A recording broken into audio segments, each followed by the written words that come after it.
Muy buenas compañeros, el día de hoy les voy a hablar sobre mi proyecto final de globalización. Para empezar, ¿qué es la globalización? El término globalización usado neutralmente significa integración internacional. Todos estamos a favor de eso.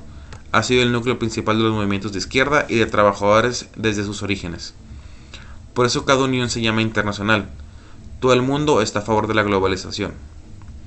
Ahora el término ha sido apropiado por un estrecho grupo de poder para referirse a su propia versión de lo que es integración internacional. La versión de los derechos de los inversores.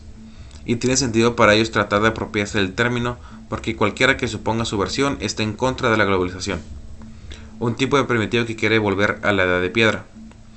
Es un gran error por parte de los críticos de la versión de los derechos de los inversores aceptar el término antiglobalización, ya que todos estamos a favor de la misma. La pregunta es, ¿va a ser en interés de las personas o del poder privado? Ahora, usando el término en forma neutral, ¿ha crecido o ha disminuido? Bueno, en muchos aspectos ha disminuido. Tomen en cuenta lo que dijo el señor Adam Smith, economista y filósofo escocés que basaba su ideología en el sentido común. El núcleo del libre comercio, según Adam Smith, es lo que llamó libre circulación de trabajo, que significa que las personas pueden ir a donde quieran. Si no tienes eso, ni siquiera puedes empezar a comentar sobre el libre comercio. Bueno, si medimos eso, ¿qué pasa con la globalización? La globalización en el sentido de movimientos a través de las fronteras, eso ha disminuido. Por otro lado, en otras medidas la globalización crece muy rápido con el movimiento de capital. Entonces, el aumento del flujo de capital a través de las fronteras ha escalado increíblemente en los últimos 25 años, por la desaparición del control del capital del sistema Bretton Woods, basado en el control del movimiento de capitales. Básicamente, el sistema de Bretton Woods consiste en las resoluciones de la Conferencia Monetaria y Financiera de las Naciones Unidas. Tomando en cuenta este parámetro, hay más globalización. Si medimos por el movimiento de capital, hay más globalización. De hecho, esto es muy dramático en la relación entre México y Estados Unidos. La frontera entre Estados Unidos y México fue militarizada en 1994 bajo el mando de Clinton. Fue militarizada para detener el movimiento de personas a través de la frontera. Esto es cortar la integración internacional. ¿Pero por qué 1994? Porque fue el año que se inició el Tratado de Libre Comercio de América del Norte. El Tratado de Libre Comercio se proclama como algo que acrecienta la integración internacional de México y Estados Unidos, pero no de personas. Si medimos por las personas, se cortó el flujo. Por eso es que tuvieron que militarizar la frontera. ¿Por qué quieren militarizar la frontera? Bueno, porque lo que predijeron en México es lo que se llama un milagro económico para el Tratado de Libre Comercio, lo que significa un desastre para la mayoría de la población.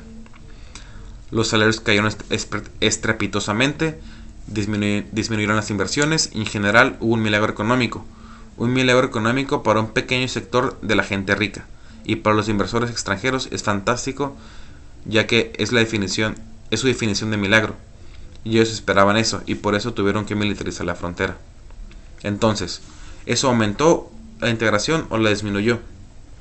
Bueno, es una pregunta ideológica, depende de lo que quieras medir. Cuando militarizas una frontera para evitar que las personas se muevan libremente, por los criterios de Adam Smith, disminuye. Pero según los criterios de los dueños de la economía, aumenta, ya que ellos tienen muchas más ganancias. Y con respecto al comercio, todos concuerdan que creció el comercio entre México y Estados Unidos, pero no según los parámetros de Adam Smith. Antes del Tratado de Libre Comercio, en 1993, había mucho movimiento de bienes por la frontera, pero alrededor del 50% era interno entre una misma empresa, y eso no se puede llamar comercio, al menos según los parámetros de la economía clásica. Bueno, era alrededor del 50% antes del Tratado de Libre Comercio y ahora es del 66%. Muy poco de lo que ocurre en las fronteras es comercio. Algunas cosas definitivamente disminuyeron, como el movimiento de las personas. En el caso del Tratado de Libre Comercio, no por accidente, sino militarizando la frontera. Hace unos años se aprobó la Ley de Seguridad de Frontera, acta que cuenta con el gran apoyo de los dos partidos de la burguesía capitalista. Esto es retroceder en cuanto a integración internacional. El pretexto son las drogas, pero ese ha sido un pretexto para todo y que se ha manejado en los últimos años. Entonces, podemos responder la pregunta sobre la globalización de manera simple, pero no podemos ya que hay muchas maneras de verla. Eso ha sido todo por mi parte, espero les haya gustado. Adiós.